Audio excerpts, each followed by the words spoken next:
Pas goditjes që Jozi i bëri Gjesit, ai nuk është lajmëruar më ende për intervista televizive.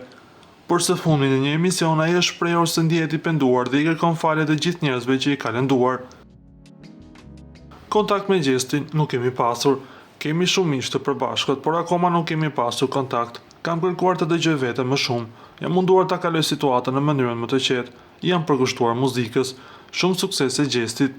Thash më parë keqardhjen që është ndjer keq dhe ka përjetuar keq. Ndryshe Jozi ka theksuar se nëse do të takonte Gjestin në ambientet e televizionit do e përshëndeste, por kjo nuk ka ndodhur.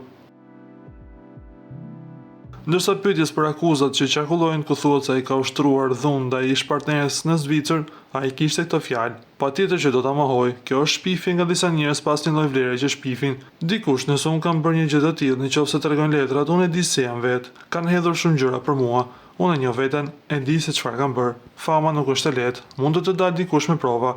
Nuk janë as pak të vërteta", deklaroi ai. Ju lutem klikoni tek butoni subscribe për të marrë të rejat më të fundit nga showbizi shqiptar.